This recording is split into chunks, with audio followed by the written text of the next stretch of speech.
வணக்கம். இது RISTMT கம்பிகள் வழங்கும் கேள்வி நேரம். இந்த நிகழ்ச்சியின் மூலமாக மீண்டும் உங்களை சந்திப்பதில் மிக்க மகிழ்ச்சி. நான் செந்தில். மக்கள் சமூகம் சார்ந்து உங்கள் ஒவ்வொருவருக்குள்ளும் ஓடிக்கொண்டிருக்கும் கேள்விகளுக்கான விடை தேடும் நேரம் இது. அந்த வகையில் இன்றைய கேள்வி நேரத்திற்கான பொருள் என்ன? திரையில் ஒரு காணொளியின் மூலமாக பார்க்கலாம். யாரையும் அவமதிக்கும் எண்ணம் எனக்கு இல்லை. என்னுடைய பேச்சால் யாருக்காவது வருத்தம் ஏற்பட்டிருந்தால் அதற்காக நான் வருத்தம் தெரிவித்துக் கொள்கிறேன்.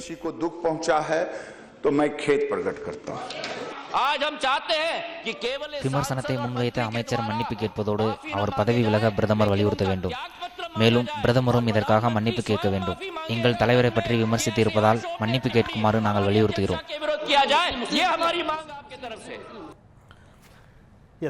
நாடாளுமன்றத்தில் குறிப்பாக மக்களவையில் இன்று நடைபெற்ற அமளி காங்கிரஸ் கட்சியினுடைய தலைவி சோனியா காந்தியினுடைய நிறத்தை குறித்து மத்திய அமைச்சர் கிரிராஜ் சிங் கூறிய கருத்து மிகப்பெரிய சர்ச்சையை ஏற்படுத்தியது. காங்கிரஸ் கட்சி அதற்கு எதிராக மிகப்பெரிய போராட்டங்களை இந்தியா முழுவதும் நடத்தியது. இந்த தளத்தில் ஏற்கனவே நாம் இதே மேடையில் இந்த தளத்தில் உடனடியாக அது குறித்த ஒரு விவாதத்தை நிகழ்த்தி இருந்தோம். இன்று மக்களவையில் அவர் அது குறித்து தன்னுடைய வருத்தத்தை பதிவு செய்திருக்கிறார். யாருடைய மனதாவது அது புண்படுத்தக்கூடிய சூழல் அமைந்திருந்தால் அதற்காக நான் வருத்தம் தெரிவிக்கிறேன் என்று தெரிவித்திருக்கிறார். ஆனால் காங்கிரஸ் கட்சியை பொறுத்தவரையில் வருத்தம் தெரிவித்தால் மட்டும் போதாது, மத்திய அமைச்சர் அவருடைய பதவியிலிருந்து விலக வேண்டும், பிரதமர் அவரை பதவியிலிருந்து விலக்க வேண்டும், பிரதமரும் இதற்காக மன்னிப்பு கேட்க வேண்டும், அமைச்சரவையினுடைய தலைவர் என்ற முறையில் பிரதமரும் இதற்காக மன்னிப்பு கேட்க வேண்டும் என்று வலியுறுத்தியிருக்கிறது காங்கிரஸ். இதை மட்டுமின்றி பொதுவாகவே பொதுவெளியில் அரசியலில் ஈடுபடக்கூடிய பெண்கள் சந்திக்கக்கூடிய பிரச்சனைகள் என்ன? அது சோனியா காந்தியை தவிர்த்து அது மமதா பானர்ஜியாக இருக்கலாம், மாயாவதியாக இருக்கலாம், தமிழகத்தில் செல்வி ஜெயலலிதா அவர்களாக இருக்கலாம், யாராக இருந்தாலும், சோனியா காந்தி உள்ளிட்ட யாராக இருந்தாலும், இதற்கு முன்னிருந்த இந்திரா காந்தி உள்ளிட்டவர்களின் மீதான தனிப்பட்ட விமர்சனங்கள் பல நேரங்களில் ஆபாசமாகவும் அருவருக்கக்கூடிய வகையிலுமே அமைந்திருந்தன. இந்த தளத்தில் வாதிக்க இருக்கின்றோம். இது கூட பெண்கள் முழுமையாக இன்னும் கூட அரசியலில் ஈடுபடுவதை தடை செய்யக்கூடிய ஒரு வகையில் இருக்கிறதா என்ற தளத்தில் பேசுகிறோம். நம்மிடையே அரங்கில் 3 சிறப்பு விருந்தினர்கள் இணைகிறார்கள். காங்கிரஸ் கட்சியின் சார்பில் அதன் மூத்த தலைவர் திரு திருச்சி வேலுச்சாமி நம்மோடு இணைகிறார். வணக்கம். அஇஅதிமுகவின் சார்பில் தலைமை கழக பேச்சாளர் CR சரஸ்வதி நம்மோடு இணைகிறார். வணக்கம்மா. திரு வைத்தியலிங்கம் திராவிட முன்னேற்ற கழகத்தினுடைய மூத்த தலைவர்களில் ஒருவர், அவர் நம்மோடு இணைகிறார். வணக்கம் ஐயா. கோவையிலிருந்து நம்மோடு நேரலையில் பாஜகவினுடைய மூத்த முன்னணி தலைவர்களில் ஒருவரான திரு SR சேகர் நம்மோடு நேரலையில் இணைகிறார். திரு சேகர், உங்களுக்கும் என்னுடைய வணக்கங்கள். இந்த நிகழ்ச்சிக்கு மிகுந்த அன்போடு உங்களையும் கூட நான் வரவேற்கிறேன். என்னுடைய கேள்வியை திரு திருச்சி வேலுச்சாமி அவர்களிடமிருந்து தொடங்கலாம் நினைக்கிறேன். ஒரு அமைச்சர், நான் அந்த நோக்கத்தில் சொல்லவில்லை, இயல்பாக சொன்ன ஒன்று, அதுவும் பொதுவெளியிலோ அல்லது ஊடகத்திலோ, ஒரு ஊடகத்திற்கான பேட்டி கொடுக்கக்கூடிய செய்தியாளர்கள் சந்திப்பிலோ அவர் அதை சொல்லவில்லை. அவர் நண்பர்களோடு இருக்கக்கூடிய வேளையில் அவர் சொன்ன ஒரு கமெண்ட் அது வெளியாகியது. அதற்காக அது மனதை புண்படுத்தக்கூடிய நோக்கத்தில் இருந்தால் நான் அதற்காக வருத்தம் தெரிவிக்கிறேன் என்று சொல்லிய பிறகும் கூட நாடாளுமன்றத்தை முடக்குவதும் பிரதமரே இதற்கு மன்னிப்பு கேட்க வேண்டும் என்பது போன்ற போராட்டங்களும் நியாயமானதா, தேவையானதா என்ற தளத்தோடு உங்கள் அடிப்படையிலான கருத்துக்கள். நான் ஒன்றை சொல்லவில்லை. காணொலியில் நீங்கள் காட்டியது பாராளுமன்றத்தில் நடந்ததை காட்டினீர்கள். அந்த அமைச்சர் பேசுவதை இந்தியில் என்ன பேசினா எனக்கு புரியாது, ஆனால் தமிழாக்கத்தை சொன்னதை கேட்டேன். யாருக்காவது வருத்தம் ஏற்பட்டிருக்குமானால் நான் வருத்தம் தெரிவித்துக் கொள்கிறேன். வருத்தம் என்பதும் மன்னிப்பு என்பதும் உதட்டிலிருந்து வருகிறதே ஒழிய உள்ளத்திலிருந்து வரவில்லை என்பது அந்த சொல்லே நிரூபிக்கிறது. நான் கேட்கிறேன், 70 வயதை தொட்ட ஒரு பெண்மணி, அது யாராக வேண்டுமானால் இருக்கட்டும், சோனியா காந்தி வேண்டாம், சாதாரணமானவர்கள் இருக்கட்டும், பேரன் பேத்தியை எடுத்த ஒருவரை பார்த்து இவர் கருப்பா இருந்திருந்தா என்று சொல்லுகிற ஒரு மட்டகரமான ரசனை, இது ஒரு மன நோயாளியினுடைய விமர்சனமாகத்தான் இருக்க முடியும். அப்படிப்பட்ட ஒரு விமர்சனம் இவ்வளவு பிரச்சனைகள் வந்திருக்கு. பின்னாலும் யாருக்காவது வருத்தம் வந்திருந்தா நான் வருத்தம் தெரிவிச்சுக்கிறேன். அப்படி என்றால் இவர் நான் சொன்னது தவறு என்று அவர் சொல்லவில்லை, உணர்ந்து சொல்லவில்லை, நிர்பந்தத்தின் காரணமாக சொல்லியிருப்பதாக. அதோடு மத்திய மந்திரி சபையா அல்லது மன்னிப்பு சபையா என்று எனக்கு தெரியவில்லை. இவர் தான் முதல் முறையா? இதற்கு முன்பாக இதே கிரிராஜ் சொன்னாரு, எங்களுக்கு ஓட்டு போடாதெல்லாம் பாகிஸ்தானுக்கு ஓடுங்க. இப்படி தொடர்ந்து சொல்லுவதும் மன்னிப்பு கேட்பதும், தொடர்ந்து சொல்லுவதும் மன்னிப்பு கேட்பதும், இது சிறு பிள்ளைகள் விளையாடுகின்ற கிண்டர் கார்டன்ல படிக்கிற பிள்ளைங்க கூட இப்ப தெளிவாகவும் சிந்தனையோட்டத்தோடு செய்து வருகிறார்கள். இவர்கள் அப்படி இல்லை. பேசலாம், அதனால அதை எதிர்க்கிறோம். அடுத்த சுற்று இன்னும் விரிவாக வாதிக்கலாம். சரஸ்வதி மேடம், எப்படி பாக்குறீங்க இந்த அடிப்படையில் இந்த நிகழ்வை குறித்து உங்களுடைய அடிப்படையிலான பார்வையை பதிவு செய்யுங்கள். அதன் பிறகு நாம் ஒரு பரந்துபட்ட தளத்தில் அரசியலில் பெண்கள் சந்திக்கக்கூடிய பிரச்சனைகள் குறித்து பேசலாம். இல்ல, பொதுவா பெண்கள் அரசியலுக்கு வருவது என்பதே ஒரு காலகட்டத்தில் ரொம்ப கஷ்டமா இருந்தது. இப்ப நிறைய பெண்கள் வராங்க. அப்படி வரும்போது பெண்களுக்குரிய மரியாதையை யாராக இருந்தாலும் சரி, எந்த கட்சியை சேர்ந்தவராக இருந்தாலும் சரி, ஒரு பெண்ணு என்ன, தாயும் ஒரு பெண்ணு தான், தன் கூட பிறந்த தங்கையும் ஒரு பெண்ணு தான். நம் குடும்ப பெண்களை எப்படி மதிக்கிறோமோ அதே போல பொதுநல வாழ்க்கையில் உள்ள பெண்களையும் மதிப்பு கொடுக்க வேண்டும். தனிப்பட்ட முறையில் விமர்சனம் என்பது தேவையில்லாத ஒன்றாக நான் நினைக்கிறேன். அது சோனியா காந்தி யாராக இருந்தாலும் ஒரு பெண், தேவையில்லாத ஒரு பெண் நல்லது. அவர் கலரா இருக்காரு, கருப்பா, அதெல்லாம் தேவையில்லை. அவருடைய செயல்பாடுகள் அரசியல் ரீதியா விமர்சனம் பண்ணுங்க. அவங்களுடைய ஆட்சியில எப்படி இருந்தாங்க, அவங்க கட்சி தலைவர் எப்படி செயல்படுறாங்கன்னு ஒரு அரசியல் ரீதியா விமர்சனம் பண்ணலாமே தவிர தனிப்பட்ட கருத்து ஒருத்தரை தனிப்பட்ட முறை இழிவுபடுத்துவது என்பது நல்லதா அடுத்த சுற்று இன்னும் விரிவாக விவாதத்திற்கு போகலாம். உங்களுடைய அடிப்படையிலான கருத்து. பாரத நாட்டை அன்னையாக மதிக்கிறோம் என்று சொல்லுகிற ஒரு கட்சியில் இருந்து இப்படி நைஜீரிய பெண்ணாக இருந்தால், கருப்பாக இருந்தால், வெள்ளைத்தோலாக இருக்கிறதுனால திருமணம் செய்தவர்களா என்றெல்லாம் ஒரு இன வெறியை தூண்டுகிற அளவிலே பேசுகிறவர்கள் எப்படிப்பட்டவர்கள் என்பதற்கு நண்பர் வேலுச்சாமி உதாரணம் சொன்னால் இது புதுதல்ல. தேர்தலின் போதே இதே கிரிராஜ் சிங் மோடிக்கு ஓட்டு போடாதவர்கள் பாகிஸ்தானுக்கு போங்கன்னு சொன்னார். எல்லா தீவிரவாதிகளும் முஸ்லீம்களாக இருக்காங்களேன்னு சொன்னார். அப்பொழுதே இவர் மீது வழக்கு பாய்ந்தது. தேர்தல் கமிஷன் இவர் மீது கண்டனத்தை பாய்ச்சியது. ஜார்க்கண்ட், பீகார் மாநிலங்களிலே தேர்தலில் பங்கு பெற தடை விதித்தது. அப்பொழுது பிரதமர் மோடி சொன்னார், இது பொறுப்பற்ற பேச்சு, இதை ஒதுக்கி விடுங்கள் என்று சொன்னார். பொறுப்பற்ற பேச்சை பேசியவருக்கு இவர் கொடுத்த பரிசு தேர்தலுக்கு பிறகு சிறு குறு மத்திய தொழில் அமைச்சராக பதவி உயர்வு கொடுத்தார். இதுதானே அப்பொழுது என்றால் இவர் பொறுப்பற்ற பேச்சை பேசியவருக்கு தண்டனை அல்லவா கொடுத்திருக்க வேண்டும். மோடி ஊக்கப்படுத்துகிறாரே, அதுதான். அது மட்டும் இல்ல, இப்பொழுது கிரிராஜ் சிங் இப்பொழுது நாங்கள் பார்த்தோமே, அப்பொழுது மன்னிப்பு கோரிய பொழுது மோடி அவையில் இருக்கிறார். எழுந்து இது தவறு, நாங்கள் இதற்கு சம்மதமில்லை, இதை நாங்கள் நிராகரிக்கிறோம், எனவே அவருடைய வருத்தத்தை ஏற்றுக்கொள்ளுங்கள் என்றாவது. இந்த பண்பாடு சோனியா காந்தியா மற்றவர்களா என்பதெல்லாம் பிரச்சனை இல்லை. இது நாட்டினுடைய மானம் சம்பந்தப்பட்டது. எனவே அதை செய்திருக்க வேண்டும். இது அரசியல் காரணங்களுக்காக செய்வது ஒன்றும் சொல்வது ஒன்றுமாக இருக்கிறார்கள் என்பது இதிலேயே தெளிவாக தெரிகிறது. இது மிகவும் கண்டிக்கத்தக்க போகும். அடுத்த சுற்று நாம் வாதத்திற்குள் போகலாம். திரு எஸ்.ஆர். சேகர் அவருடைய கருத்துக்களையும் கேட்டுட்டு தொடரலாம் நினைக்கிறேன். திரு சேகர், மூன்று தரப்பிலும் அடிப்படையில் இன்றைய நிகழ்வை மையப்படுத்தி குற்றச்சாட்டுகளை வைத்திருக்கிறார்கள். இருந்தாலும் இந்த விவாதம் என்பது ஒட்டுமொத்தமாக கிரிராஜ் சிங்கையோ அல்லது பாஜகவையோ மையப்படுத்திய விவாதம் அல்ல. பரந்துபட்ட தளத்தில் எல்லா கட்சிகளிலும் பெண்களின் மீதான விமர்சனங்களும் பெண்களின் மீதான பார்வையும் எவ்வாறாக இருக்கிறது, அரசியலுக்கு வரக்கூடிய பெண்களை பொதுவெளியில் எப்படி பார்க்கிறார்கள் என்ற தளத்தில் தான் நாம் நகர்த்திருக்கிறோம். இருந்தாலும் இன்றைய இந்த விவாதத்தினுடைய தொடக்கம் கிரிராஜ் சிங்கை மையப்படுத்தியிருப்பதால் அது குறித்து உங்களுடைய அடிப்படையிலான கருத்துக்களை பதிவு செய்யுங்கள். அதன் பிறகு நாம் விவாதத்திற்குள் செல்லலாம்.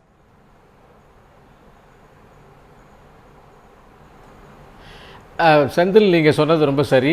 காரணம் என்னன்னு கேட்டிங்கன்னா, நீங்கள் சொன்ன தலைப்பை ஒட்டியே இந்த 3 பேரும் கருத்து சொல்லலை. அவங்க தனிப்பட்ட முறையில் கிரிராஜுக்கு சொன்ன கருத்துக்களுக்கு அவர்களுடைய வெறுப்புகளை வெற்றி அதற்கான ஒரு ஒப்பீனியன் சொல்லி முடிச்சிருக்காங்க. ஆகவே என்னுடைய வகையில் இதுக்கு பதில் சொல்லுகின்ற போது, திராவிட முன்னேற்ற கழகத்தினுடைய வைத்திலிங்கம் அவர்கள் ரொம்ப கஷ்டப்பட்டு ரொம்ப அழகாக பெண்களின் மீதும் கிரிராஜ் கிஷோர் சொன்னதனுடைய மீதும் ரொம்ப வருத்தப்பட்டு சொன்னார்கள். அவர்கள் இந்திரா காந்தியை எப்படி விமர்சனம் செய்தார்கள், அவர்கள் ஜெயலலிதாவை எப்படி விமர்சனம் செய்தார்கள், பெண் அரசியல்வாதிக்கு திராவிட முன்னேற்ற கழகத்தின் மீது இருக்கிற மரியாதை என்ன என்பதையெல்லாம் வெளிச்சம் போட்டு காட்டினால் ஒரு விவாதம் போகாது. தமிழக மக்கள் அனைவருக்கும் தெரியும். ஒன்று. இரண்டாவது, இந்த கிரிராஜ் விஷயத்துக்கு வருகின்ற போது மன்னிப்பு கேட்டிருக்கிறார். அவர் சொன்ன விஷயங்களிலே ஒரு விஷயத்தை முக்கியமாக எடுத்துக்கொள்ள வேண்டும். அவர் எப்போது சொன்னார், எப்படி சொன்னார்? ஆஃப் த ரெக்கார்டுன்னு சொல்லி பத்திரிகைக்காரங்கள்லாம் போனதுக்கு அப்புறம் சொன்ன ஒரு கருத்து. அந்த கருத்தை மிகப்பெரிய அளவிலே படம் போட்டு காமிச்சு சொன்னது பத்திரிகை தர்மமா? இதுவரையிலே இதே மாதிரி கருத்துக்கள் ஆஃப் த ரெக்கார்டில் பல பேர் பல கட்சிக்காரர்கள் சொல்லியிருக்கிறார்களே, அது சொல்லக்கூடாது என்பது தவறு என்பதும் கூட, அதை சொன்னதை வெளிச்சம் போட்டு காப்பிப்பது அதை விட அதிகமான தவறு என்பது என்ற கோணத்திலே நாம் அதையும் பார்க்க வேண்டிய கட்டாயத்தில் இருக்கிறோம். ஆகவே இந்த விஷயத்திலும் இதை எடுத்துக்கொள்ள வேண்டும். மூன்றாவதாக, இந்த விவாதத்தை நாம் தனிப்பட்ட தாக்குதல், கொள்கை ரீதியான தாக்குதல், அரசியல் ரீதியான தாக்குதல் என்ற வகையில் எடுத்துக்கொள்ளலாம். அதில் தனிப்பட்ட தாக்குதல் தான் கண்டிக்கத்தக்கது. அந்த வகையிலே இந்த இந்தியாவில் இருக்கக்கூடிய மம்தா பானர்ஜியும் சரி, ஜெயலலிதாவும் சரி, இந்திரா காந்தியும் சரி, இவர்கள் மீதும் பல்வேறு மாயாவதியின் மீது கூட அரசியல் ரீதியாக கடுமையான நாகரிகமற்ற தாக்குதல்கள் நடந்து வருகிறது. அது கண்டிக்கத்தக்கது. அதிலே இருந்து மாறுபட வேண்டும். பெண்களுக்கு மரியாதை தர வேண்டும். இதிலே ஸ்மிருதி இரானியும் தாக்கப்பட்டிருக்கிறார் என்ற தகவலையும் மட்டும் நான் சொல்ல விரும்புகிறேன். திரு எஸ்.ஆர். சேகர், நீங்கள் சொன்ன இந்த பட்டியலில் செல்வி ஜெயலலிதா, மாயாவதி, மமதா பானர்ஜி, ஸ்மிருதி இரானி உள்ளிட்ட அந்த பட்டியலில் சோனியா காந்தியை நீங்கள் தவிர்த்து விட்டீர்களோன்னு தோணுது.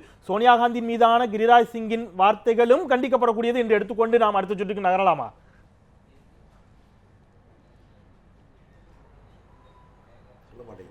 அதாவது நான் திரும்பவும் சொல்கிறேன், முதலிலே அந்த மாதிரியான விமர்சனங்கள் தவிர்க்கப்பட வேண்டியது என்பது ஒருபுறம் உண்மை.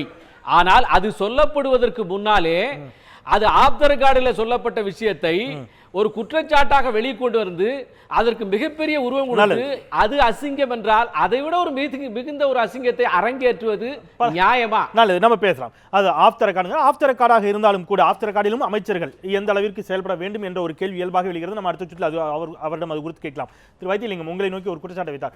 திராவிட முன்னேற்ற கழகத்தை சேர்ந்தவர்கள், குறிப்பாக உங்களுடைய தலைவர் திரு கருணாநிதி அவர்கள் இந்திரா காந்தியை பற்றி விமர்சித்த விமர்சனங்கள், அது இன்றைய தலைவர் கூட, இந்திரா காந்தி இருந்தபொழுது பிறக்காத இன்றைய தலைமையினர் கூட பாடித்தோ கேட்டோ தெரிந்திருக்கிறார்கள். பொதுவாக கருணாநிதியை தாண்டி திராவிட முன்னேற்ற கழகம் அல்லது அண்ணா திராவிட முன்னேற்ற கழகத்திலும் கூட சேர்த்து எடுத்துக்கொள்ளலாம். தமிழகத்தில் மேடைகளில் பேசக்கூடிய மேடை பேச்சாளர்களுடைய பேச்சுக்கள் இவையெல்லாம் எவ்வளவு இரட்டையர்த்த வசனங்களோடும் ஆபாசங்களோடும் ஒலிக்கக்கூடிய ஒரு போக்க பார்க்கிறோம். இவர்களுக்கு என்ன தகுதி இருக்கிறது கிரிராஜ் சிங்கை பற்றி பேசுவதற்குன்னு ஒரு கேள்வி இருக்கிறது. கணக்கில் எடுத்துக்கொள்வது தலைவர்களுடைய பேச்சைத்தானே தவிர நான்காம் தர மேடை பேச்சாளர்களுடைய இந்திரா காந்தி மட்டுமல்ல, செல்வி ஜெயலலிதா அவர்களையும் நாங்கள் கடுமையாக விமர்சிக்கிறோம், இப்பொழுதும் விமர்சிக்கிறோம், இனியும் விமர்சிப்போம். ஆனால் ஒருபோதும் தரம் தாழ்ந்த அல்ல. அதைத்தான் நீங்கள் கவனிக்க வேண்டும். தனிப்பட்ட முறையில் இல்லை, அதற்கு சான்றுகள் கிடையாது. இந்திரா காந்தி மீதான கருணாநிதி அவர்களுடைய விமர்சனம் என்பது தரம் தாழ்ந்த விமர்சனம் அல்லன்னு நீங்க நினைக்கிறீங்களா?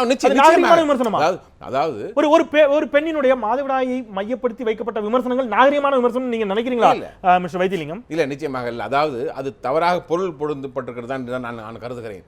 அப்பொழுது அவசர சட்டம் பிறப்பிக்கப்பட்ட பொழுதும் சரி, கடுமையான விமர்சனத்தை வைத்த பொழுதும் சரி, அதற்கு அடுத்தது நேருவின் மகளே வருகை என்று அழைத்த போதும் சரி, அது நியாயமான அரசியல் தழுவிய விமர்சனமாகத்தான் அது இருந்ததே தவிர ஒருபோதும் தனிப்பட்ட முறையில் தரம் தாழ்ந்ததாக இல்லை. 14/5/2010 அன்று சட்டமன்றத்திலே கலைஞர் உரையாற்றுகிறார். அதிலே சொல்கிறார், நாம் என்ன விலை கொடுத்தேனும் நம்முடைய அரசியல் நாகரிகத்தை விட்டுக் கொடுக்க மாட்டோம் என்று சொல்லிவிட்டு, அதற்கு முன்னாலே பெரியார் காலம் தொடங்கி ராஜாஜி காலம் தொடங்கி அண்ணா எம்ஜிஆர் காலத்திலே எல்லாம் எப்படி அரசியல் செய்தோம் என்ற பட்டியலிட்டு எந்த காரணத்தை கொண்டும் நாம் தரம் தாழ்ந்து விமர்சிப்பதை நாம் ஏற்றுக்கொள்ள முடியாது என்று சட்டமன்றத்திலேயே பதிவு செய்தவர் கலைஞர்.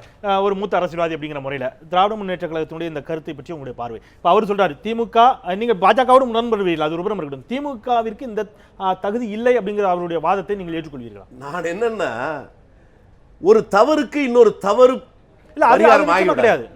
நான் கேட்க விரும்புவது, இன்றைய தேதியில் இந்த நாட்டை 120 கோடி மக்கள் வாழ்கிற இந்த நாட்டுடைய அமைச்சரவையில் இருக்கிற ஒரு அமைச்சர் இவ்வளவு கேவலமாக பேசினார்னா, நேத்து அவர் பேசலையா, முந்தா நாள் அவர் பேசலையா, அதுக்கு முதல் அவர் பேசலையா என்பது அதுக்கு சரியான அவருடைய பதிலை விட்டுருங்க. அவருடைய பதில் அதுக்கு சரியான பதில் அல்ல என்பதில் மாற்றுக்கிறது கிடையாது. என்னுடைய கேள்விங்கிறது, எல்லா அரசியல் கட்சிகளிலும் எல்லா தலைவர்களும் இது போன்ற போக்கோடு இருந்திருக்கிறார்களா என்பதுதான் கேள்வி. இல்ல இல்ல, அது சொன்னா உங்க முதல்ல துவக்க கேள்வியே நான் மாறுவேன்.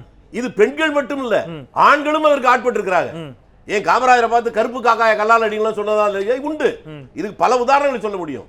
ஆனால் ஒவ்வொரு காலகட்டத்திலும் அந்த அரசியல் மாற்றி ஒரு நாகரிகம் சமுதாயத்தை நோக்கி நாம் நகர்கிற போது 10 ஆண்டுகளுக்கு முன்பாக, 20 ஆண்டுகளுக்கு முன்பாக, 50 ஆண்டுகளுக்கு முன்பாக நடந்த தவறுகளை முன்னுதாரணமாக சொல்லி இன்றைக்கு நாம் செய்கிற தவறை நியாயப்படுத்தக்கூடாது என்பதுதான். நான் நேற்று தவறே நடக்கவில்லை என்றால் சொல்ல மாட்டேன். அதற்காக இன்றைக்கு தவறு செய்ய வேண்டுமா? இல்ல இல்ல, அதுதான் பிரச்சனை. கடந்த காலங்களில் தவறே நடக்கவில்லை என்ற கோணத்தில் திமுக வைக்கக்கூடிய வாதத்தை நீங்கள் ஏற்றுக்கொள்கிறீர்கள்? நான் அப்படி சொல்ல மாட்டேன். தவறுகள் எல்லா காலகட்டத்திலும் நடந்திருந்தாலும் இது எல்லை மீறிய ஒன்று. சொன்னேன், 70 வயது ஒரு பெண்ணை, பேரன் பேத்தி எடுத்த ஒரு பெண்ணை இப்படி யாராவது விமர்சனம் பண்ணிருக்காங்க? ஒரு வயது பெண்ணாக இருந்தாலும் ஒரு வயது குழந்தையாக இருந்தாலும் விமர்சிக்க கூடாதுங்கிறது பேசலாம். யாராக இருந்தாலும் பேசக்கூடாது என்பதை மையப்படுத்தி ஒரு சிறிய கேள்வியோடு நான் ஒரு இடைவெளிக்கு போலான்னு நினைக்கிறேன். அஇஅதிமுக இந்த மாதிரியான தரம் தாழ்ந்த பெண்களின் மீதான விமர்சனங்கள் வைக்கப்பட்டது உண்டு நீங்க நினைக்கிறீங்களா? நிச்சயமா இல்ல. அதுக்கு முன்னாடி ஒரு நீங்க சொல்லுங்க. அதுக்கு முன்னாடி ஒரு கேள்வியோட நான் வரேன் உங்ககிட்ட, திருப்பி வரேன். நீங்க தான் தொடங்க போறீங்க. சோனியா காந்தி அவருடைய பதிவிரதை தன்மத்தை பற்றி உங்களுடைய கட்சியினுடைய பொதுச் செயலாளர் முன்னாள் முதலமைச்சர் செல்வி ஜெயலலிதா அவர்கள் பேசிய பேச்சு என்பது நாகரிகமான பேச்சு தானா என்பதோடு தொடரலாம். ஒரு சிறிய இடைவெளிக்கு பிறகு அதுக்கு பதில் யோசிச்சு வைங்க. எல்லா கட்சிகளிலும் நீக்கம் வர பெண்களின் மீது பாலியல் சார்ந்த, அவர்களுடைய ஒழுக்கம் சார்ந்த, அவர்களுடைய அழகியல் சார்ந்த விமர்சனங்களும் அநாகரிகமான பேச்சுக்களும் வைக்கப்படுகின்றன என்ற தளத்தில் வைத்த வாதத்திற்கு எதிர்வினையாக நாங்கள் மட்டுமல்ல எல்லோரும் தான் பேசுகிறார்கள் இந்த வாதம் வைக்கப்படுகிறது. இது முறையா என்கிறார் திருச்சி வேலுச்சாமி. அஇஅதிமுகவிலும் இது போன்ற பேச்சுக்கள் இருந்திருக்கின்றன, திமுகவிலும் இது போன்ற பேச்சுக்கள் இருந்திருக்கின்றன. யார் இங்கே நாகரிக அரசியலை செய்து கொண்டிருக்கின்றார்கள்? பேசலாம் ஒரு சிறிய இடைவேளைக்கு பிறகு. நியூஸ் 7 தமிழ், பொறுப்பும் பொது நலமும். சிறிய விளம்பர இடைவெளிக்கு பிறகு மீண்டும் அரசு டிஎம்டி கம்பிகள் வழங்கும் கேள்வி நேரம் நிகழ்ச்சிக்கு உங்களை மிகுந்த அன்போடு வரவேற்கின்றேன். பெண்கள் அரசியலில் ஈடுபடுவதற்கு தடையாக இருப்பது, அரசியலில் பெண்களின் மீதான அநாகரிகமான வார்த்தைகளும் குற்றச்சாட்டுகளும் எதிர்வினைகளும் தானா என்ற தளத்தில் பேசிக் கொண்டிருக்கின்றோம். சொல்லுங்க சரி சரஸ்வதி. அதாவது நீங்க கேட்கும் போது பதிவிரதைன்னு சொன்னாங்கன்னு சொல்றீங்க. இல்ல, அம்மா சொன்னது சோனியா காந்தி அவர்களுக்கு தேசபக்தியும் கிடையாது, பதிபக்தியும் கிடையாது. பதிவிரதை என்பது வேறு, பதிபக்தி என்பது வேறு. பதிபக்தி என்றால் கணவன் மேல் நாம் வைத்துள்ள மரியாதை, அவர் மேல் வைத்துள்ள பாசத்துக்கு தான் பதிபக்தி என்று சொல்வது. பதிவிரதா என்பது கணவனுக்கு துரோகம் செய்த பெண்களை. இவர் பெரிய பதிவிரதையா பேச வந்துட்டான்னா கணவனுக்கு லாயலா இல்லாம தப்பு செய்த அவர் கணவனிடம் பதிபக்தியோடு இல்லை என்பதை ராஜீவ்காந்தி சொன்னாரா அல்லது சோனியா காந்தி சொன்னாரா? யார் சொன்னாங்க? அவங்களுடைய இல்லற வாழ்க்கையை பற்றி பேசுவதில் என்ன நாகரிகம் இருக்கு? இல்லற வாழ்க்கையில தனிப்பட்ட முறையில் இப்போ அண்ணன் ஒரு கருத்தை சொன்னார். இந்திரா காந்திக்கு ரத்தம் வந்ததை அது நல்ல சென்டென்ஸ், அது தவறான வார்த்தையில். இந்திரா காந்திக்கு தலையில் அடிபட்டது. மதுரையில் ஒரு நிகழ்ச்சிக்கு போகும்போது திமுக காரர்கள் கல்லால் அடித்து தலையில் அடிபட்டு பத்திரிகைக்காரங்க கேட்கறாங்க, உங்க ஆட்கள் கல்லால் அடிச்சதுனால அது என்ன வார்த்தை?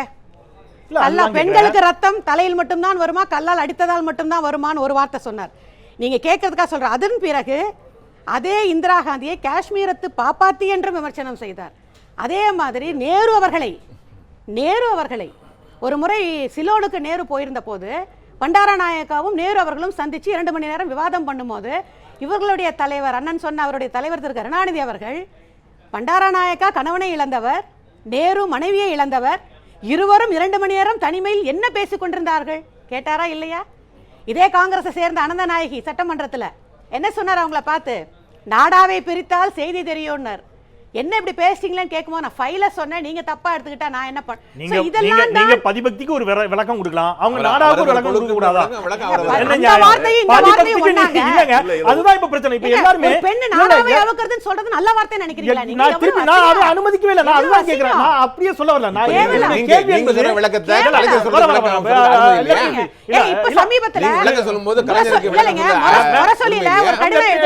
நான் தெளிவா சொல்லிடுறேன்.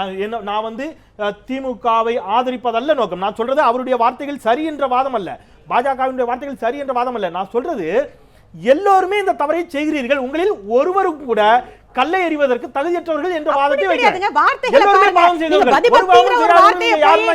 பதிபக்திங்கிற வார்த்தையை பாவாடை நாடாவோட ஒப்பிட்டு சொல்றீங்க. அதுவும் இல்லாம சமீபத்தில் முரசொலியில் ஒரு கடிதம் எழுதுகிறார் திரு கருணாநிதி அவர்கள். அம்மாவை பார்த்து ஒய்யாரா கொண்டாயாம் தாளம்பூவான்னு எழுதுறார். ஒரு 5 முறை முதலமைச்சரா இருந்தவர், 90 வயதை கடந்தவர், இலக்கியவாதி, அரசியல்வாதி, மூத்த தலைவர், தமிழுக்காக பிறந்தவர். தினமும் ஒரு கவிதை வருகிறது கருணாநிதி பற்றி. அவருடைய தலைப்புகள்லாம் எப்படி இருக்கு?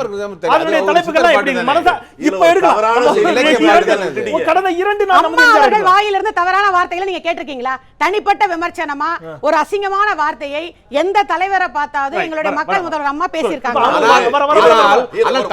ஆனால் தள்ளுவண்டி என்று கேலி பேசியவருக்கு அமைச்சர் பதவி கொடுத்து மகிழ்வார். அதுதான் அவருக்கு. ஒரு நிமிஷம், அங்க எல்லாரும் ஒரு விஷயத்துல ரொம்ப கிளவரா இருக்கீங்க. யாருமே நீங்க மறுத்துருங்க. யாருமே அவருடைய கொஸ்டின் பேப்பருக்கு இங்க யாருமே ஆன்சர் எழுதுற. நீங்கள் திமுகவின் கொஸ்டின் பேப்பருக்கு ஆன்சரும் என்னன்னா, இப்ப அம்மையார் சொன்னாங்க, நேரு இலங்கைக்கு போகிற போது இவரோ மனைவி இழந்தவர், அவரோ கணவனை இழந்தவர் அப்படிலாம் சொன்னாங்க. அதை சொன்னது எனக்கு ஒன்றும் திமுக தலைவர் கருணாநிதியை தாங்கி பிடிக்கிற வேலை எனக்கு இல்லை. ஆனாலும் இவர் அல்ல. அது யார் சொன்னார்னா, இவங்க கட்சியினுடைய கொடியில யார் படத்தை போட்டிருக்காங்களோ அவரு சொன்னது. பேரறிஞர் அண்ணா சொல்ல அவர் சொன்னதுதான். நீங்க கருணாநிதி வரலாறுல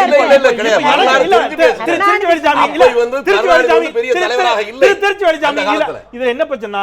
இவங்க அண்ணா இல்லை என்பதை மட்டும் மறுக்க முடியும். அவர் 2 பேருமே இல்லைன்னு மறுக்கக்கூடிய நிலைமையில இருப்பாரு. 2 பேர்ல யார் சொன்னாலும் சொல்ல முடியாது. ஆனால் உண்மைதானே. அவர் ஒரு வார்த்தை வைக்கிறாரு. இல்ல, எனக்கு தெரிந்து நான் படித்த வரலாறு வரைக்கும் திரு கருணாநிதி அவர்கள் தான் இந்த வார்த்தையை சொன்னதா ஒரு பேச்சாளரா மேடையில் பேசும்போது இந்த மேடையில் பேசியிருக்கிறார். கடிதத்திற்கு பேசியிருக்கிறார் கருணாநிதி அவர்கள். அதுதான் கேட்கிறேன். சரி, அப்படியே வச்சுக்கலாமா ஒரு வாதத்திற்கு? அந்த வரலாறு உங்களுக்கு தெரியல அப்படிங்கிறீங்க. நிச்சயமாக எனக்கும் அது நினைவில் இல்லை. அவர் அரசியலில் நம்மை விட மூத்தவர். அவர் சொல்றாரு, இது மிக தெளிவாக அண்ணா பத்திரிகையில் கடிதத்தில் இருக்கிறது. நான் என்னுடைய கேள்விங்கிறது ரொம்ப ஒரு நாகரிகமான அரசியல் போக்கு நம்ம இன்னும் வரலையோ. எஸ், நம்ம இந்த நெற்றிக்கண் திறப்பின்னு சொல்லுவாங்களே, அந்த மாதிரி அண்ணாவே கூட அதை சொல்லி இருந்தால் அது தவறுதான் என்ற வார்த்தை மிக எளிதாக ஏன் நம்மளுடைய வாயிலிருந்து வர மறுக்கிறதுன்னு தான் கேட்கிறேன். இல்லைங்க, தவறான வார்த்தைகள் பெண்களை விமர்சனம் பண்ணும்போது யாரா இருந்தாலும் தவறுன்னு சொல்ல தப்பு இல்ல. தவறுன்னு சொல்லலாம், தப்பு இல்ல. வரலாற்றுல யார் சொல்லியிருக்கா யார் சொல்லங்கிறது, யாரா இருந்தாலும் ஒரு பெண்ணை தனிப்பட்ட முறையில் ஒரு பண்டார நாயகாவை கணவனை இழந்த பெண் நேரோட என்ன பேசிக் கொண்டிருக்கிறார் விமர்சனம் பண்ணுவது என்பது நன்றாக இல்லை. தயவு செய்து அப்படிலாம் இல்லைன்னு மட்டும் சொல்றாங்க, வேற ஏதாவது சொல்லுங்க. அப்படிலாம் இல்லைன்னு மட்டும் சொல்லாம வேற ஏதாவது. அரசியல்வாதிகளுக்கு சகிப்புத்தன்மை இல்லை என்பதை ஜஸ்டிஸ் நம்முடைய உயர்நீதிமன்ற நீதிபதி கிருபாகரன் தனது தீர்ப்பிலே சொல்லும்போது சொன்னார், ஒரு 20 நிமிடம் கன்னியாகுமரி மாவட்டத்தில் ஒரு டிபி பங்களாவில் ஓய்வு எடுத்துட்டு தளபதி ஸ்டாலின் போனதுக்காக அவர் மீது வழக்கு பதிவு செய்ய வேண்டும்.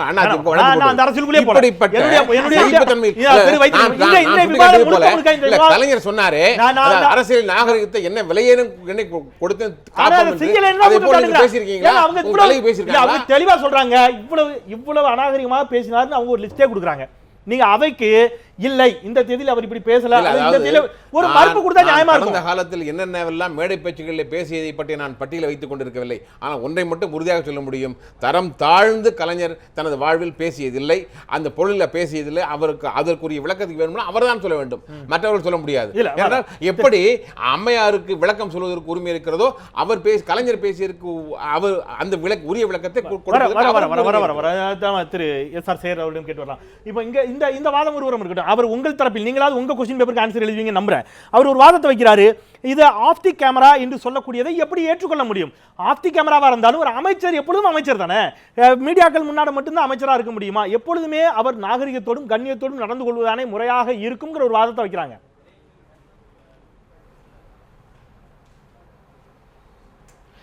இதில் 2 விஷயம். ஒரு விஷயம் வந்து ஒருவர் தவறாக பேசியிருக்கிறார். அந்த தவறாக பேசின விஷயத்தை அந்த தவறாக பேசிய விஷயத்தை வந்து சொல்லக்கூடாது என்கின்ற ஒரு இடத்தில் இருக்கக்கூடிய ஒருத்தர் சொல்லுகின்றது அதை விட ஒரு மிக மோசமான விஷயம். அதை குறிப்பிடுவதற்காக அவர் எந்த ஒரு இடத்திலையுமே தவறாக பேசக்கூடாது என்பது உண்மை. ஒரு தவறை மறைக்கணுங்கிறீங்களா? இல்ல அப்படி வரல. நான் சொல்லக்கூடிய விஷயம் என்னன்னு கேட்டீங்கன்னா, இல்ல நீங்க அவருடைய பேச்சினுடைய முழு விஷயத்தை எடுத்து பாருங்க. அவருடைய பேச்சை வரிக்கு வரி எடுத்து பாருங்கள். அதாவது காங்கிரஸ் கட்சியை குற்றம் சொல்லி இருக்கிறார், காங்கிரஸ் கட்சியை குறை சொல்லி இருக்கிறார். இந்த காங்கிரஸ் கட்சிக்கு இந்தியாவில் வேறு தலைவர்கள் இல்லை. இந்த காங்கிரஸ் கட்சி இதுவே இந்த பெண்மணி வேறு ஒரு நாட்டில், அதாவது எல்லா மக்களும் இந்த ஒயிட் அப்படின்னா ஒரு பெரிய அவங்களுக்கு மீது ஒரு ஈடுபாடு இருக்கிறது, ஒரு ஈர்ப்பு இருக்கிறது. அப்படி இல்லாத ஒரு நாட்டிலிருந்து வந்திருந்தால் அவரை வந்து இவர் பிரதமராகவோ அல்லது பிரதமருக்கான வேட்பாளராகவோ அல்லது கட்சியினுடைய தலைவியாகவோ காங்கிரஸ் கட்சி ஆக்கியிருக்காது என்கின்ற அர்த்தத்திலே சொன்ன ஒரு விஷயம். அதை முழுவதும் படித்து பார்த்தால் அந்த அர்த்தத்தில் தான் வரும். ஒன்று. இரண்டாவது, இதே பெண்மணி மோடி என்ன சொன்னார்? மரண வியாபாரி என்று சொன்னார். மரண வியாபாரி என்று சொன்னதை மீடியாக்கள் எந்த அளவுக்கு பெரிதுபடுத்தல சொன்னது அதே ஸ்டேட்மெண்டா போச்சு. அந்த அம்மாவும் இன்று வரை பாராளுமன்றத்தில் இருக்கிறார். ஆனால் அதற்கான ஒரு மன்னிப்பும் ஒரு ரெக்ரெட். வேலுச்சாமி ரொம்ப உணர்வுபூர்வமாக பேசினார். 70 வயதை தொட்ட பேரம் பேத்தி எடுத்த 70 வயதை தொட்டவர் 7 வருடத்துக்கு முன்னாலேயே இதை வந்து மரண வியாபாரின்னு எழுதி கொடுத்ததை பேசி இருக்கிறார். அது வந்து தவறு இல்லையா? காங்கிரஸ் கட்சியில அந்த இம்ரான் மசூது அப்படி என்பவர் மோடியை வெட்டி கண்டதுண்டமாக போடுவேனார். அதுக்கு ஒன்றும் வழி இல்லையா? சித்தராமையா வந்து இவர் வந்து மாஸ் மர்டரர் சொன்னார், அதற்கு ஒன்றும் வழி இல்லையா? ஆக இப்படி வந்து ஒருதலை பட்சமாக, அதாவது 2 வித குற்றச்சாட்டு இருக்கு. ஒன்று தனிப்பட்ட முறையில் நீ வெள்ளை கருப்பு பச்சை சிவப்புன்னு சொல்லக்கூடிய விஷயங்கள். இன்னொன்று உன்னை வெட்டி போட்டுவேன் கொன்று போன்றுவேன் நீ வந்து குண்டா அப்படின்னு பேசக்கூடியது இன்னொரு வகை இருக்கிறது. காங்கிரஸ் தொடர்ந்து இந்த 2வது வகையை அதிகமாக பேசி வருகிறது. அதை பற்றி மக்கள் எடுத்துக்கொள்ளவில்லை, அதை பற்றி மீடியாக்களும் பெருசாக கவலைப்படலை. ஆனால் மாறாக கிரிராஜ் கிஷோருடைய விஷயத்துக்கு சொல்லி இருக்கிறார்கள். ஆக குற்றச்சாட்டுகள் வந்து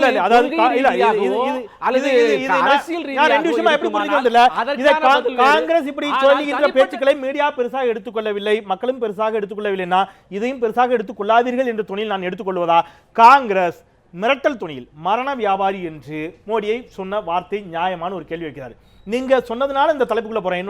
இன்றைய நோக்கம் முழுவதும் பெண்களை மட்டுமே மையப்படுத்தியதாகத்தான் இருந்தது. நம்ம 33 விழுக்காடு இடஒதுக்கீட்டை கேட்டுக்கொண்டிருக்கிறோம். 33 விழுக்காடு இடஒதுக்கீடு கொடுத்தாலும் கூட எத்தனை பெண்கள் இன்றைக்கு தைரியமாக அரசியலுக்கு வரக்கூடிய சூழலை நம்ம இந்த சமூகத்தில் உருவாக்கி வச்சிருக்கிறோங்க தான் கேள்வியாக இருந்தது. ஆனால் நீங்க சொன்னீங்க ஆண்களையும் கூட அசிங்கமாக விமர்சித்திருக்கிறார்கள், காமராஜர் உள்ளிட்ட தலைவர்களும் சொல்லின பொழுது மோடியை மரண வியாபாரி என்று சொன்னாருங்கிறாங்க. எந்த அளவுக்கு நியாயமான வார்த்தை இது? நான் இதுல ரொம்ப ஆழமான ஒரு செய்தி இருக்கு. வெறும் சோனியா காந்தியை சொன்னதற்காக நான் வருத்தப்படலை. இன்னும் சொல்ல போனா இந்த விமர்சனம் சோனியா காந்தியை பற்றியது அல்ல. அவர் நைஜீரிய பெண்ணாக இருந்தால் காங்கிரஸ்காரன் எப்படி ஏத்துக்குவாங்க அவர் சொல்லியிருக்காரு. அப்ப காங்கிரஸுக்கு நாங்கெல்லாம் பைத்தியக்காரனா? நாங்க நிறத்தை பார்த்தா நாங்க ஆதரிக்கிறோம்? நாங்க முதல்ல சொன்ன தெய்வமாக மதிக்கிற காமராஜரே கருப்பு தான். இதுக்காக உண்மையிலே கோவப்பட வேண்டியது ஒரிஜினல் ஆர்எஸ்எஸ் காரங்க தான் கோவப்படணும். ஏன்னா அவங்க தான் ராம பக்தர்கள். ராமனை பத்தி கம்பன் என்ன சொல்லியிருக்கான்? மையோ மரகதமோ மரிகடலோ மழை முகிலோ ஐயோ இவன் பேரழகை என்னென்று உரைப்பேன். அதே போல கண்ணனும் கருப்பு தான்.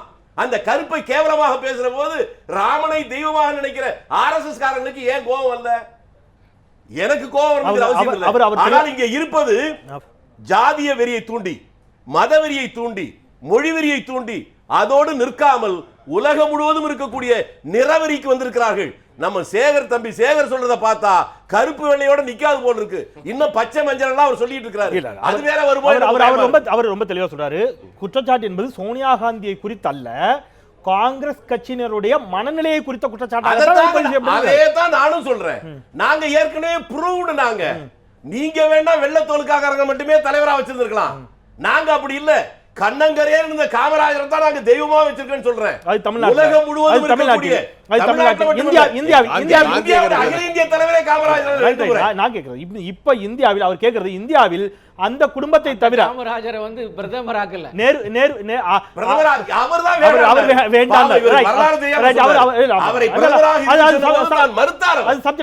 அவர் கேட்கிறத கேள்வி நான் இப்படி புரிஞ்சுக்கிறேன்.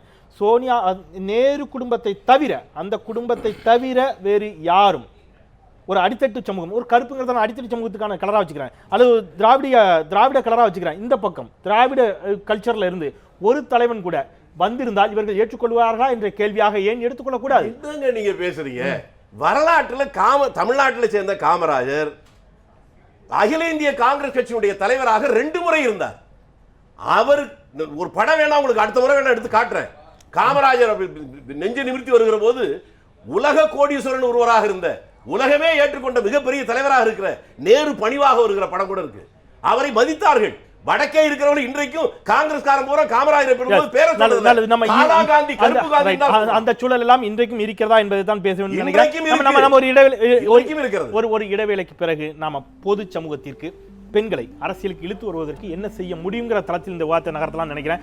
பொது வெளியில், குறிப்பாக அரசியலில் மகளிர் அணி வைக்கப்பட்டிருக்கிறது எல்லா கட்சிகளிலும். அந்த மகளிர் அணியில் இருப்பவர்களுக்கான மரியாதை உட்கட்சிக்குள்ளேயே எந்த அளவிற்கு கொடுக்கப்படுகிறது என்பது உள்ளிட்ட பல்வேறு விஷயங்களை நாம பேசலாம். குறிப்பாக உள்ளாட்சி மன்ற தேர்தலில் பெண்களுக்கான பிரதிநிதித்துவம் கொடுக்கப்பட்டாலும் கூட மறைமுகமாக அந்த இடத்தில் நிர்வாகத்தை பார்த்து கொண்டிருக்கக்கூடியவர் அந்த பெண்ணின் கணவராகத்தான் இருக்கக்கூடிய போக்குகளை நாம் இன்னமும் பார்க்க முடிகிறது. இதற்கெல்லாம் என்ன மாற்றி என்ற தளத்தில் பேசலாம். ஒரு சிறிய இடைவேளைக்கு பிறகு பெண்களுக்கு நிர்வகிக்கும் திறமை இல்லையா, பெண்களை இன்னமும் கூட ஒரு தீண்டத்தகாதவர்களாகவே பார்க்கக்கூடிய அளவிற்கான ஒரு சூழல் இன்றைக்கும் நிலவி கொண்டிருக்கிறதா அரசியலில் பேசலாம் ஒரு சிறிய இடைவேளைக்கு பிறகு. நியூஸ் 7 தமிழ், பொறுப்பும் பொது நலமும். சிறிய விளம்பர வேலைக்கு பிறகு மீண்டும் RSTMT கம்பிகள் வழங்கும் கேள்வி நேரம் நிகழ்ச்சிக்கு உங்களை மிகுந்த அன்போடு வரவேற்கின்றேன். பெண்கள் பொதுவெளியில், குறிப்பாக அரசியல் தளத்தில் இயங்குவதற்கான சுதந்திரமான ஒரு சூழலை நாம் இந்த சமுதாயத்தில் உருவாக்கி வைத்திருக்கிறோமா, அதில் குறிப்பாக அரசியல் கட்சிகளின் பங்களிப்பு என்னவாக இருக்கிறது என்ற தளத்தில் பேசிக் கொண்டிருக்கின்றோம். அஇஅதிமுகவில் நீங்கள் நிச்சயமாக உங்களுடைய தலைவியை ஒரு பெண்தான் என்ற தளத்தில் தான் நீங்கள் அதை முன்வைத்து பேசுவீர்கள். அதை தவிர்த்து 2ஆம் கட்ட 3ஆம் கட்ட ஒரு ஒன்றிய அளவில், மாவட்ட அளவில் எத்தனை பெண்களுக்கான பிரதிநிதித்துவம் கொடுக்கப்பட்டிருக்கிறது? பெண்களை உங்கள் உட்கட்சியில் நீங்கள் நடத்தக்கூடிய முறை என்னவாக இருக்கிறது? கண்டிப்பாக பெண்களை எங்களோட இயக்கத்தில் ரொம்ப மரியாதை நடத்துவாங்க. ஏன்னா நீங்கள் சொன்ன மாதிரி தலைவியும் ஒரு பெண் என்பதால் மட்டுமல்ல, ஒரு பெண்ணுக்கு ஏதாவது மானபங்கமோ தவறோ நடந்தால் அதை முதல்ல தட்டி கேட்டு அவர்களுக்குரிய தண்டனை கொடுக்கக்கூடிய ஒரு தலைவர் எங்கள் புரட்சி தலைவி அம்மா அவர்கள். அதனால எங்களோட இயக்கத்தில் பெண்கள் இன்னைக்கு சேர்ந்திருக்கவங்க தைரியமாக இன்னைக்கு நானா தனியாக தமிழ்நாடு பூரா டிராவல் பண்ணுறேன். எனக்குரிய மரியாதையும் எனக்குரிய அங்கீகாரமும் என் கட்சி தோழர்கள் தராங்க. ஒரு சகோதரியை என்ன பார்க்குறாங்க. ஏன்னா கட்சி தலைமைக்கு கட்டுப்பட்டு இருப்பதனால், ஒரு பெண்ணை மானபங்கப்படுத்தினாலும் அசிங்கமாக பேசினாலும் அடுத்த நிமிஷம் அம்மாவுக்கு தெரிஞ்சால் நாம் இந்த இயக்கத்திலே இருக்க முடியாது, அடுத்த நிமிஷம் நடவடிக்கை பாயும் என்பதனால் மிக சுதந்திரமாக தைரியமாக எங்கள் இயக்கத்தில் எங்களால் செயல்பட முடியுது. அந்த அளவுக்கு எங்களுக்கு மரியாதையும் கிடைக்குது. எங்களை ஒரு ரொம்ப மரியாதை நடத்துகிற ஒரு இயக்கம் எங்களை இன்னைக்கு மட்டும் இல்லை, புரட்சி தலைவர் என்னைக்கு இந்த இயக்கத்தை, ஏன்னா தலைவர் எப்பவுமே பார்த்தீங்கன்னா மேடையில் சரி பேசும்போதே என்னை வாழ வைக்கும் தெய்வங்களாகிய தாய்மார்களே என்பார். இன்றைக்கு எங்கள் அம்மா பேசும்போதும் அதே வார்த்தை தான், என்னை வாழ வைக்கும் தெய்வங்களாகிய தாய்மார்களே இந்த என்பது. இடத்தில் இயல்பாக ஒன்று நினைவு வருகிறது. இதற்கான சரியான பதிலை சொல்லக்கூடியவரும் பக்கத்திலேயே இருக்கிறார். அவருக்கும் நினைவு வந்திருக்கும் இயல்பாகவே. எனக்கும் என்னமோ தெரியாம என்னையும் அறியாமல் எனக்கும் நினைவு வந்து விட்டது. திருச்சி வேலுச்சாமியிடம் நான் எதிர்பார்க்கக்கூடியது உங்கள் மனதிலிருந்து வர வேண்டும் நினைக்கிறேன். சொல்லுங்க. நான் நீங்க என்ன வந்தாலும் அந்த தூண்டில் நான் மாட்ட போறது இல்ல. ஆனா உங்க கேள்வியில ஒரு தவறு இருக்கிறத நான் நக்கீரன் மாதிரி சொல்ல வேண்டியிருக்கு. நீங்க என்ன சொன்னீங்க, தமிழ்நாட்டுல பதவியில பெண்கள் இருக்கிற எல்லா இடத்துலயும் அவங்க டம்மியா இருக்காங்க, பின்னால இருந்து ஆண்கள் இயக்குறாங்க.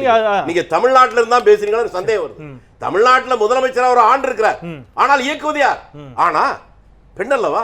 இப்படி ஒரு நாட்டுல போய் பெண்கள் யாருக்கும் பவர் இல்ல ஆண்களுக்குன்னு சொல்லக்கூடாது.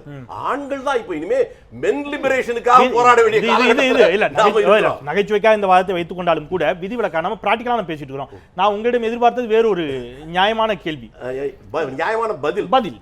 அவங்க பெண்களை நாங்கள் தாயாக மதிக்கிறோம், பெண்களுக்கான உரிய முக்கியத்துவத்தை கொடுக்கிறோம், பெண்களின் மீதான தாக்குதலை நாங்கள் செய்ததில்லை என்று சொல்ல பொழுது உங்களுக்கு ஆண்கள் பெண்கள் மீது நடத்துற தாக்குதலே ரொம்ப மோசம்ன்றோம். அவங்க என்ன விளக்கம் சொன்னாலும் சோனியா காந்தி என்கின்ற ஒரு பெண்மணியை நானே கேள்வி கேட்டேன். தேசபக்தியும் கிடையாது, தெய்வ பக்தியும் நான் நேரடியாவே கேள்வி கேட்டேன். சந்திரலேகாவின் மீது நடந்த ஆசிட் வீச்சை என்ன வகையில் நியாயப்படுத்த முடியும் நீங்க நினைக்கிறீங்க? அன்னைக்கு நடந்த ஆசிட் வீச்சு வந்து அம்மா சொல்லி நடந்ததுங்கிறீங்களா? நான் சொல்லவே வரல. எல்லா இயக்கத்திலயும் எல்லா பிரச்சனைகளும் சில சமயம் ஒரு இயக்கத்துல தலைவியை பத்தி பேசும்போது அந்த தொண்டர்கள் கொதித்து எழுந்து பிரச்சனைகள் நடப்பது எல்லா இயக்கத்திலயும் இருக்கு, எல்லா கட்சியிலும் நடக்குது. அது அம்மாவுக்கு போய் சொல்லிட்டோமா நாங்க ஆசிட் ஊத்த போறோமா அப்படின்னு சொல்லி பெர்மிஷன் வாங்கிட்டு வந்து பண்ணல. அப்படி சொல்லவே இல்லை. நான் திருப்பியும் கேட்கிறேன், அவர்கள் அது போன்ற அளவிற்கான தொண்டர்களை தான் எல்லா கட்சிகளும் வைத்திருக்கிறதான்னு தான் நான் கேட்கிறேன். எல்லா ஒரு அரசியல் இயக்கத்துல இருக்கும் போது எல்லா விரலும் ஒரே மாதிரி இருக்கும் நீங்க எப்படிங்க எதிர்பார்க்க முடியும்? 1.5 கோடி தொண்டர்கள் உள்ள இயக்கம் இது. அதுல இருக்கிற ஒரு சில பேர் தவறு செய்ய வரும்போது அதற்குண்டான நடவடிக்கையை அம்மா எடுக்கிறாங்களா இல்லையா? இப்போ ஒருத்தர் தவறு செய்தால் அது யாராக இருந்தாலும் அடுத்த நிமிடம் அந்த கட்சியில் அந்த பதவியை விட்டு எடுக்கக்கூடிய ஒரு தலைவராக புரட்சி தலைவி அம்மா இருக்காங்க. அன்றைக்கு நடந்த சம்பவம் அன்னைக்கு நான் அதிமுகவில் இல்ல, அது எதனால் நடந்தது ஏன் நடந்தது என்பது உங்களுக்கு பத்திரிகையாளரா உங்களுக்கு தெரிஞ்சிருக்கலாம். ஆனால் எந்த காலத்திலையும் புரட்சி தலைவி அம்மா அவர்கள் ஒரு நியாயப்படுத்த மாட்டாங்க, ஒரு வன்முறைக்கு என்னைக்குமே அம்மா ஊக்கம் கொடுக்க மாட்டாங்க, ஊக்கப்படுத்தியது இல்லை அப்படிங்க, கண்டிப்பா கொடுக்க மாட்டாங்க. திராவிட முன்னேற்ற செய்வது ஒன்றும் சொல்வது ஒன்றுமாக கழகத்தினுடைய தலைவர் கலைஞர் என்றைக்கும் இருந்ததில்லை. அதனால அவர் வந்து பெண்மையை போற்றுபவர்.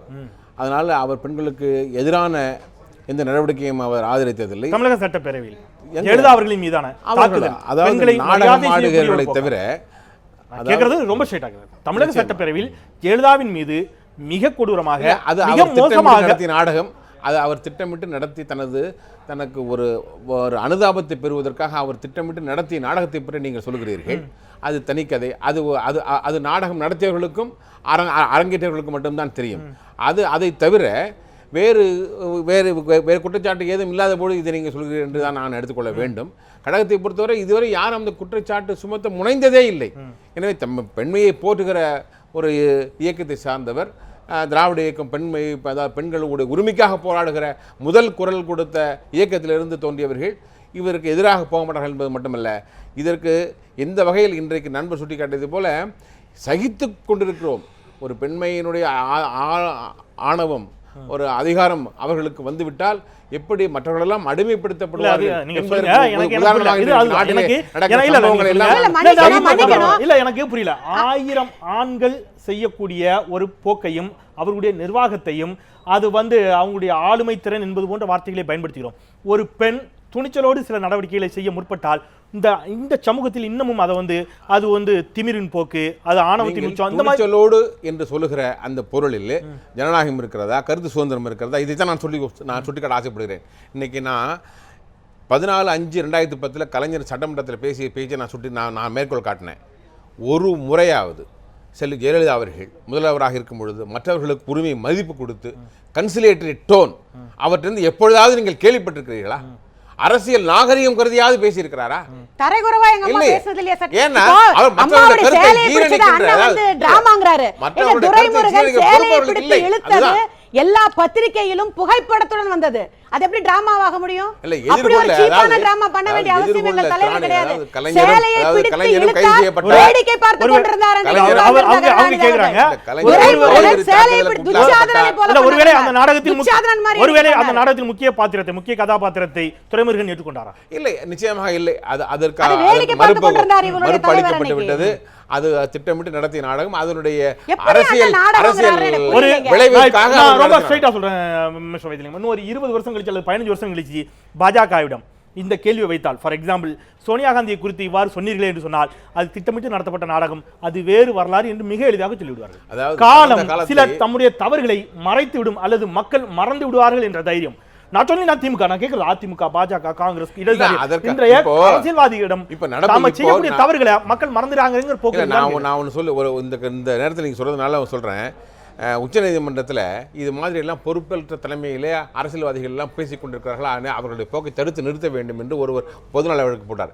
8/4/2013 உச்சநீதிமன்றம் அதற்கு மத்திய அரசிற்கு ஒரு உத்தரவு அனுப்பி இதற்கு நீங்கள் பதில் உரை தாக்கல் செய்யுங்கள் என்று போட்ட உத்தரவுக்கு இதுநாள் வரையிலே பதில் இல்லை. அதற்கு பிறகு வேடிக்கை என்னன்னா, 3/3/2014 ஜஸ்டிஸ் ஆர்.எம். லோதா முன்னிலையில் ஒரு இதே வழக்கு, இது வேறு வழக்கு, அதாவது இது கட்டுப்படுத்துங்க, ரொம்ப மோசமாக போயிட்டு எல்லாம் பேசிகிட்டு இருக்காங்க, எல்லா அரசியல்வாதிகளும் ஒரு தறிக்கட்டத்தனை பேசிகிட்டு இருக்காங்க, அவருக்கு போடுங்கன்னு சொல்லி ஒரு வழக்கு போடுது. அதை தள்ளுபடி செய்துவிட்டு என்ன சொன்னார்னா, 128 கோடி மக்கள் இருக்கிறார்கள் இந்த நாட்டில், 128 கருத்துக்கள் இருக்கும், இவைகள் எல்லாம் மக்கள் தேர்தலின் போது தீர்ப்பு சொல்வார்கள், நான் சொல்ல முடியாதுன்ட்டு மனுவை தள்ளுபடி செய்து விட்டார். எனவே இப்போ இருக்கிற நிலைமை என்னன்னா, யார் வேண்டுமானாலும் எதை வேண்டுமானாலும் பேசலாம். அதிகபட்சம் அப்படி இல்ல, 153A இருக்கு, 295A ஐபிசி இந்திய தண்டனை சட்டம் இருக்கு, அந்த ரெண்டுல வேணா நடவடிக்கை எடுத்துங்கன்னு சொல்றாங்க. ஆனால் இன்னைக்கு நான் பேசிட்டு இருக்கிற நோக்கம் என்னன்னா, இன்னைக்கு இவங்க வந்து புதுசு ஒண்ணு பேசல, ராம்ஜாடாவா ஹராம்ஜாடாவான்னு பேசுறாங்க. ராமருக்கு பிறந்தவர்களா அல்லது மற்றவர்களுக்கு பிறந்தவர்களா,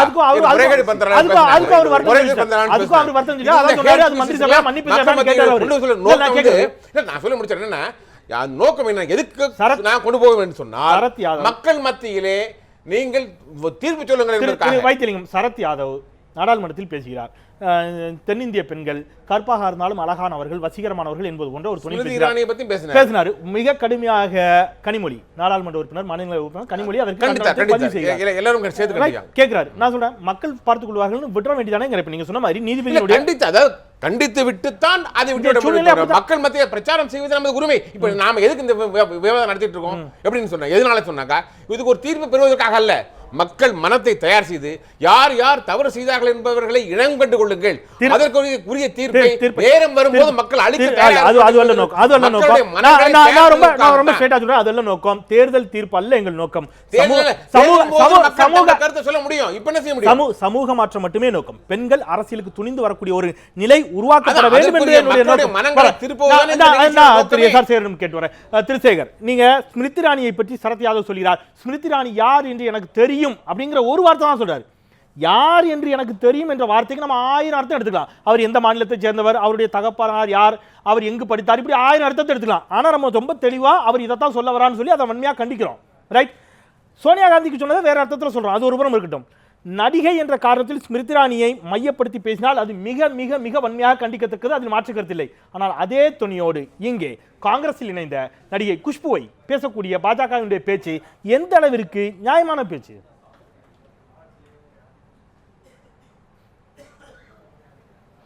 இல்லை, அதாவது மறுபடியும் நீங்கள் அந்த இடத்தில் நடந்த விவாதத்தில் அங்கே பேசப்பட்ட பாடி லாங்குவேஜ் மற்ற எல்லா விஷயங்களையும் வச்சு பார்த்து, அது நடிகை என்ற காரணத்தினால் ஏதோ ஒரு காரணத்தினாலே சரத் யாதவ் பேசுனது தவறு என்று இப்போது விமர்சிக்கப்பட்டு அதற்கு அவர் மன்னிப்பு கேட்கின்ற சூழ்நிலை அடுத்தது உருவானது.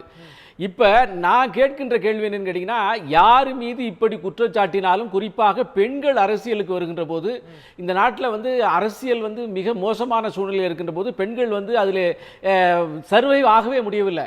மம்தா பானர்ஜி கம்யூனிஸ்டுகள் ரோட்டில் விட்டு அடித்து நொறுக்கினார்கள், உயிருக்கு பாதுகாப்பான ஒரு சூழ்நிலை இல்லாமல் அவர் அதை எதிர்த்து ஒரு மிகப்பெரிய ஒரு அக்ரெசிவ் பாலிடிக்ஸ் மேற்கொண்டு அதில் வந்திருக்கிறார்கள். அதே நிலைமையினால் தமிழகத்திலே வந்து ஜெயலலிதா அவர்களுக்கும் நேர்ந்திருக்கிறது. மேற்கு வங்கத்தில் மமதா பானர்ஜி மீது கொடூரமாக இடதுசாரிகள் நடத்திய தாக்குதலை கண்டித்தீர்கள், வரவேற்கக்கூடியது உங்களுடைய கண்டனங்கள். தமிழகத்தில் வேலைக்கு போகக்கூடிய பெண்களை பற்றி நீங்க மாதவிடாயை குறிப்பிட்டு திரு கருணாநிதி அவர்கள் இந்திரா காந்தியை பேசிய பேச்சை வன்மையாக கண்டித்தீர்கள். வேலைக்கு போகக்கூடிய பெண்களினுடைய மாதவிடாய் காலத்தை மையப்படுத்தி தமிழகத்தில் சங்கராச்சாரியார் ஒரு கருத்தை தெரிவித்திருந்தார். பாஜக இன்று வரை இதை கண்டிக்கவில்லையே, ஏன்?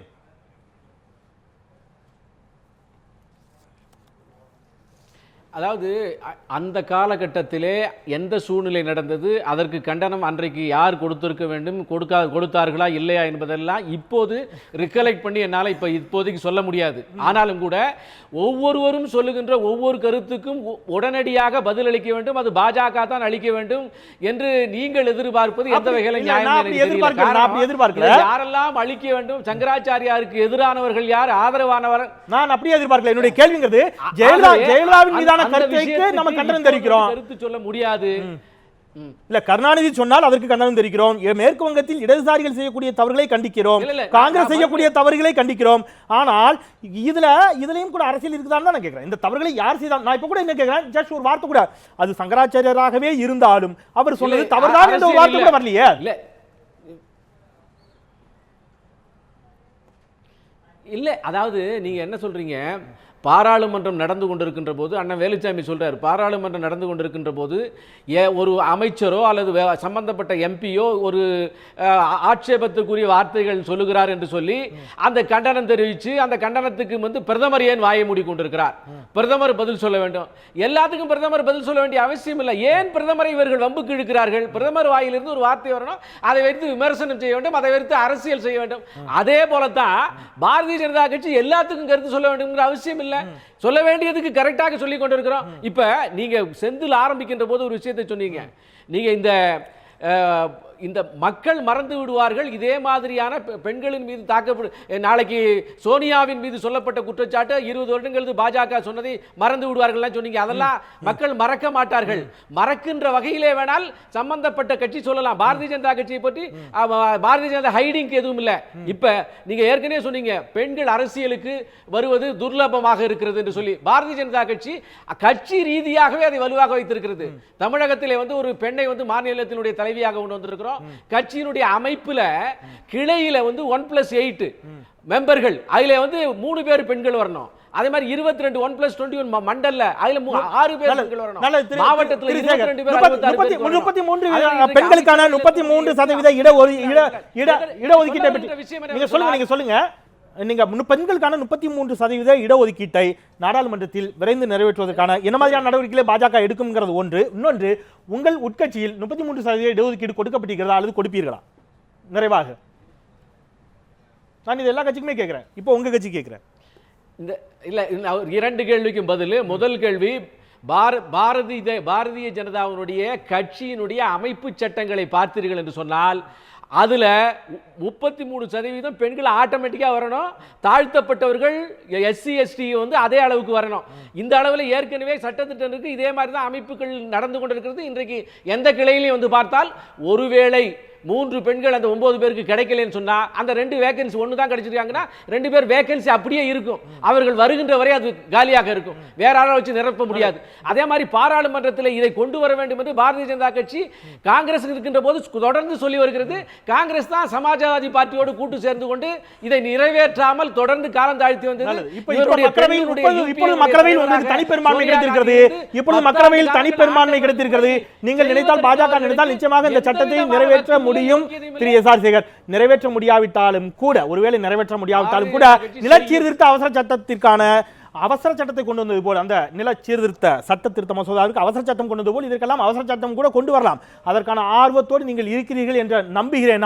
நாம் நிறைவு கருத்தை நெருங்கி கொண்டிருக்கின்றோம். நிறைவாக திருச்சி வெளிச்சாமி தெளிவாக சொல்லுகிறேன். அவர் கட்சியில் நாங்கள் லேடி தலைவராக்கணும் அப்படின்லாம் சொன்னாங்க.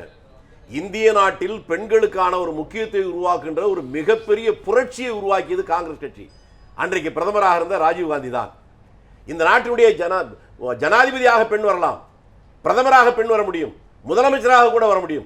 ஆனால் சின்னஞ்சிறிய அந்த பஞ்சாயத்துகளிலே தலைவராக பெண்கள் வருவது நடைமுறை சாத்தியமே இல்லை என்கின்ற காலகட்டத்தில் பஞ்சாயத்து ராஜ் என்று ஒரு சட்டத்தை கொண்டு வந்து பஞ்சாயத்துகளில், ஊராட்சி ஒன்றியங்களில், மாவட்ட கவுன்சிலர்களில், மேயர்களில் எல்லா தளத்திலும் அதிகாரத்தை பரவலாக்குகிற போது பெண்களுக்கு இவ்வளவு தந்தே தீர வேண்டும் என்ற சட்டத்தை கொண்டு வந்து பெண்களை அந்த ஆசனத்தில் அமர வைத்து அவர்கள் ஆட்சி செய்வதை பார்த்து கடந்த சுற்றில் ஒன்று கேட்டேன், அரசியலுக்கு அப்பாற்பட்டு கருத்து சொல்லுங்க. பெண்களுக்கான பிரதிநிதித்துவத்தை சட்ட ரீதியாக கொடுத்து விட்டோம் என்று வைத்துக் கொண்டாலும் கூட, முழுமையாக கொடுக்கல, ஒரு வாதத்துக்கு வச்சுக்கிட்டாலும் கூட, சமூக ரீதியில் அது இங்கே நடைமுறைப்படுத்தப்பட்டிருக்கிறதா? இந்த சமூக மாற்றத்தை ஏன் நாம் கொண்டு வர தவறிவிட்டோம்? இதுல எங்க தவறுனா அரசியலுக்குள்ளே போல இந்த சமூக மாற்றத்துக்கு என்ன செய்யணும், யார் இங்கே எந்த இடத்துல இது தவறு நடக்குதுன்னு நினைக்கிறீங்க? நாங்க அதைத்தான் சொல்றேங்க. வெறும் அதாவது லிப் சர்வீஸ் சொல்லுவாங்கல்ல, உதட்டால் மட்டும் பேசிவிட்டு போவதல்ல. எல்லாரும் பேசினாங்க, எல்லாரும் எழுதினாங்க, ஆனால் நடைமுறையில் செய்து காட்டிய ஒரு கட்சி, செய்து காட்டிய ஆட்சி காங்கிரஸ் தான். அதான் நான் சொல்றேன். இதுல முக்கியமான விஷயம், அவர் எங்க நம்முடைய இளவல் எஸ்ஆர் சேகர் நழுவி போறாருன்னா, கருப்பா இருந்திருந்தா, நைஜீரிய பெண்ணா இருந்திருந்தா இவங்க தலைவியா ஏத்திருப்பாங்களேன்னு அதுக்கு என்ன பதில் அப்படின்னு மன்னிப்பு கேட்டார்கள். அதான் முதல்ல நான் சொன்னேன், யாருக்காவது வருத்தம் ஏற்பட்டிருந்தால் நான் வருத்தம் தெரிஞ்சுக்கணும் சொன்னார். அந்த வருத்தம் இல்ல, இப்பயுமே சொல்றோம், வரவில்லை இப்பயுமே சொல்றோம். காங்கிரஸ் வந்து சோனியா நேரு குடும்பத்தை தவிர வேற யாரையும் பிரதமர் ஆக்காது, கட்சி தலைவர் ஆக்காது. அவரை எப்ப பிரதமர் ஆக்கணும்? நீங்க முழு பூசணிக்காய் சோத்துல எல்லாம் மறைக்கிறீங்க. நாங்க சோனியா காந்தியை பிரைம் மினிஸ்டர் ஆக்கணுமா? இல்லையே. அவர் நினைச்சதா பிரதமர் சொன்னாங்க. இப்ப ராகுல தான் ஆக போறீங்க. வேற பிரதமர் சொல்லுங்க. நீங்க கற்பனையில் சொல்லுகிற குற்றச்சாட்டு. நம்ம நிறைவு செய்ய வேண்டிய நேரத்தில் இருக்கிறோம். நிறைவு கருத்தாக இந்த சமூக மாற்றத்தை கொண்டு வருவதற்கு பெண்களுக்கு அரசியல் ரீதியாக பிரதிநிதித்துவம் கொடுக்கப்பட்டாலும் கூட, நீங்க சொல்றீங்க கட்சியில கொடுக்கப்பட்டிருக்கீங்க, கட்சியில் கொடுக்கக்கூடிய பதவிகளை அவர்கள் எந்த அளவுக்கு சுதந்திரமாக பயன்படுத்த முடிகிறது? நான் திமுக அதிமுக பொதுவாக சமூகத்தில் அப்படி இருக்கு. ஒன்று. இன்னொன்று, பதவியில் உள்ளாட்சி மன்ற தேர்தலில் வெற்றி பெற்று வரக்கூடிய பெண்களுக்கான அவர்கள் சுதந்திரமாக நிர்வாக திறமையோடு செயல்படக்கூடிய, ஒரு ஆளுமை திறனோடு செயல்படக்கூடிய ஒரு சூழலை நம் சமூகம் இப்பொழுது அந்த சூழலை பெற்றிருக்கிறது நம்புறீங்களா? கண்டிப்பாங்க. இப்போ இந்த உள்ளாட்சி தேர்தல் நடந்து முடிஞ்ச உள்ளாட்சி தேர்தலில் 10 மேயர்கள் 6 பெண் மேயர்கள் அம்மா கொடுத்தாங்க. உள்ளாட்சிகள்ல நிறைய போஸ்டிங் வந்தாங்க. கேள்வி சரியா புரிஞ்சுக்கங்க. நான் கேக்குறது நீங்க பிரதிநிதித்துவம் கொடுக்கறேங்கிறது செயல்பட முடியுது. முடியுது. இப்போ ஒரு குடும்பத்துல ஒரு கணவன் மனைவி இருக்காங்க, அவங்க மனைவி கவுன்சிலரா இருக்கும்போது ஒரு உதவி கணவன் கூட இருந்து ஹெல்ப் பண்றது, அது ஒன்னும் சுதந்திரத்தை பறிக்கிற மாதிரி ஆகாது. ஆங்கிலத்துல ஒரு பழமொழி உண்டு, behind every successful man there is a woman. behind every successful man there can be a man. so that ஒரு womanக்கு பின்னாடி அவர் கணவர் வந்து ஒரு ஊக்கப்படுத்துவதோ, ஏன்னா ஒரு பெண் என்பவர் அரசியலுக்கு வரும்போது எல்லாத்தையும் தெரிஞ்சிட்டு வர்றதில்லை. அரசியலுக்கு வரணும்னு ஆசைக்கு வந்து அதுக்கப்புறம் அடித்தளத்துல இருந்து அவங்க ஒவ்வொன்றா படிச்சு அந்த திறமை அந்த நிர்வாகத்திற்கு வரும்போது அந்த நிர்வாகம் என்ன ஏது எப்படி, ஏன்னா அம்மா படித்தவர்கள் மட்டுமல்ல, படிக்காமல் இருக்க பெண்களுக்கு கூட வாழ்க்கையில முன்னேறணுங்கிறதுக்காக தான். ஏன் நீங்க இன்னைக்கு எடுத்துக்கிட்டீங்கன்னா, அம்மாவுடைய ஆட்சி வந்ததுக்கு அப்புறம் தான் மகளிர் காவல் நிலையமே வந்தது, பெண்களுக்கு முக்கியத்துவம் கொடுத்தாங்க. ஆமாண்ணா, மகளிர் காவல் நிலையம் இல்ல 91 தான் தொடங்கப்பட்டது. பெண் கமாண்டோ, தீயணைப்பு துறையில் பெண்கள் எல்லாமே வந்து அதிமுக புரட்சி தலைவி அம்மாவுடைய 91 ஆட்சிக்கு பிறகு வந்ததுதான். சோ நாங்கள் வந்து முக்கியத்துவம் கொடுப்போம், சுதந்திரமும் கொடுப்போம், அவர்களுக்குரிய பதவியும் கொடுப்போம். பெண்களுக்காக 33 மட்டுமல்ல 50% கூட கொடுக்க நாங்கள் தயாராக இருப்போம். யாரையும் வந்து காங்கிரஸ் இப்ப சொல்றாங்க பிரதமரா ஏன் கொண்டு வரலன்னு, அவர்கள் பிரதமர், அவர் ஒரு ஃபாரினர், அவர் பிரதமரா வர முடியாது, அவர் வரதுக்கு தான் முயற்சி பண்ணார். வர முடியாதுங்க, வர முடியாமல் தானே மன்மோகன் சிங்கை உட்கார வச்சாங்க. இதுதான் கேக்குறேன்.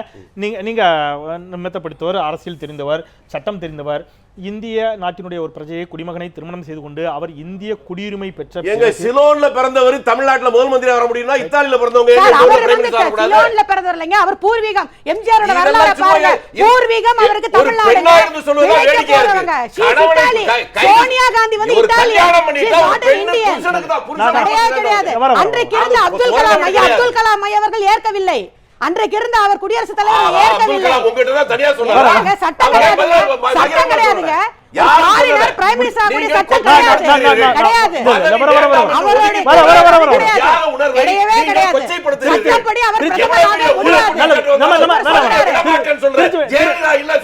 காங்கிரஸ் பண்ணாத ஊழலா?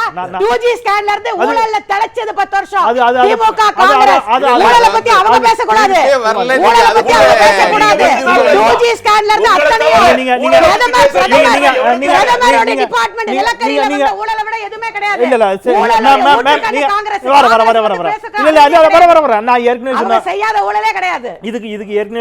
திருப்பி ஒரு வாட்டி சொல்லலாம் நினைக்கிறேன். இங்க யாரும் கல்லறியக்கூடிய தகுதியோடு இல்லை அப்படிங்கறதா உண்மையான வேதனைப்படக்கூடிய ஒரு கருத்து. அம்மா மேல் ஊழல் வழக்கு இல்லைங்க, அவருக்கு சொத்து சேர்த்திருக்காங்க வழக்கு, ஊழல் கிடையாது.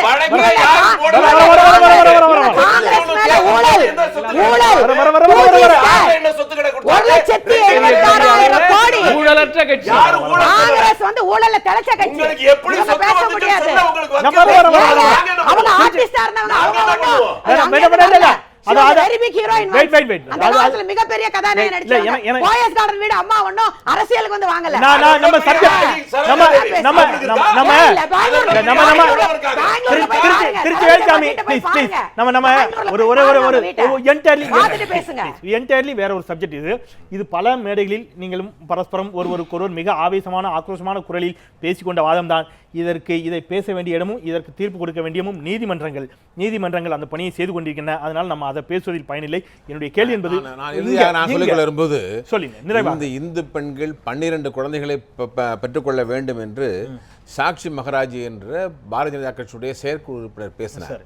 அதுதான் இன்றைக்கு ஆளுகிறவருடைய பார்வை இப்படி இருக்கிறது என்ற ஒரு வேதனை இருக்கிறது நமக்கு.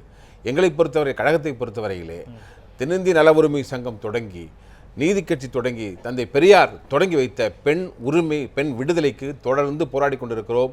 பெண் உரிமை, சம உரிமை மட்டுமல்ல, சமத்துக்கும் மேலாக அவர்களுக்கு பிரதிநிதித்துவம் கொடுக்க வேண்டி வந்தால் கூட அதற்கும் கழகமும் கலைஞரும் தயாராக இருப்பார். அது உட்கட்சியில கொடுக்கிறதுக்கு சூழலா வரணும். உட்கட்சியில் இல்ல, அதிகாரத்திற்கு வரும்போது நிச்சயமாக ஆட்சியிலும் சரி, அனைத்து சமுதாயத்தினுடைய அனைத்து அங்கங்களிலும் நீங்க நிறைவு கருத்தில் ஒரு குற்றச்சாட்டு வச்சனால பாஜகவோடு நம்ம நிறைவு செய்யலாம். சுருக்கமாக அவருக்கான மறுப்பு சொல்லுங்க திரு சேகர். ஒரே ஒரு கருத்து, வைத்தியலிங்கம் வந்து 12 பெண்கள்னு சொன்னார். அவர் வேற யாரையோ மனசில் வச்சுட்டு சொல்லிட்டு இருக்காருன்னு நினைக்கிறேன். சாட்சி மகராஜ் அப்படி சொல்லலை, 4ன்னு சொன்னார். அது மிக மிக நியாயமானது. அதில் பத்திரிகைகள் வந்து அதில் பாதியை தான் போட்டுச்சு. ஒன்று ஒன்று சமூகத்துக்கு, 2 பெண்கள் வந்து குடும்பத்துக்கு என்று சொல்லியிருக்கிறார். எந்த தவறுமே இல்லை. 4ஐ 12ஆக உயர்த்தி இந்துக்களுக்கு 12 பெண்களை குழந்தைகளை பெற்றுக்கொள்ள வேண்டும் என்று அவருக்கான மறுப்பை பதிவு செஞ்சிட்டீங்கிற அளவில் நான் இதை எடுத்துக்கொள்கிறேன். கோவிலிருந்து உங்களுடைய தொடர்ச்சியான பணிகளுக்கு மத்தியில் எங்களோடு இணைந்தீர்கள். மிக்க நன்றி திரு சேகர். அரங்கில் வந்து இணைந்த உங்கள் மூவருக்கும் கூட தொடர்ச்சியான பணிகளுக்கு மத்தியில் எங்களோடு இணைந்தீர்கள். மிக்க நன்றி. இந்த அளவில் நாம் இந்த வாதத்தை நிறைவு செய்யலாம். பெண்கள் பொது வெளியில் எந்த அளவிற்கு சுதந்திரமாக, குறிப்பாக அரசியல் வெளிகளில், தமிழகத்தில் உட்பட, தமிழகத்தில் செல்வி ஜெயலலிதா அவர்கள் அஇஅதிமுக பொதுச் செயலாளராக இருக்கிறார். மிகப்பெரிய வலிமையான ஒரு கம்பீரமான தலைவராக இங்கே இருக்கிறார். மமதா பானர்ஜி மேற்கு வங்கத்தில் இருக்கிறார். மாயாவதி இருக்கிறார். எல்லா இடங்களிலும் சோனியா காந்தி இருக்கிறார். இது தேசிய அளவில், தேசிய அரசியல் மிகப்பெரிய ஒரு தலைவியாக இருக்கிறார். ஆனாலும் கூட இந்த பெண்களுக்கான விரல் விட்டு எண்ணக்கூடிய அளவில்தான் நம்மாலும் கூட சொல்லக்கூடிய ஒரு சூழல் இன்றைக்கும் நீடித்துக் கொண்டிருக்கிறார். உள்ளாட்சி தேர்தல்களிலும், உள்ளாட்சி மன்றங்களிலும், அடித்தட்டு மக்களிடத்திலும் கூட பெண்கள் அரசியலில் ஈடுபடக்கூடிய ஒரு போக்கும், ஒரு சுதந்திரமான சூழலையும் நாம் இந்த சமூகத்தில் உருவாக்கி இருக்கிறோமா என்று கேட்டால் உள்ளபடிய மனசாட்சிப்படி இது இன்னும் கூட உருவாக்கப்பட வேண்டிய தேவை இருக்கிறது என்பதுதான் பதிலாக இருக்கும். இந்த அளவிலே நாம் நிறைவு செய்வோம். அந்த சூழல் விரைவில் உருவாகும் என்ற நம்பிக்கையோடு மறந்து கொண்டே இருப்பது மக்களின் இயல்பு. அதை நினைவுபடுத்திக் கொண்டே இருப்பது எனது கடமை. மீண்டும் மற்றும் சில மக்கள் சமூகம் சார்ந்த பிரச்சனைகளோடு கேள்வி நேரத்தில் உங்களை சந்திக்கின்றேன். நான் செந்தில்.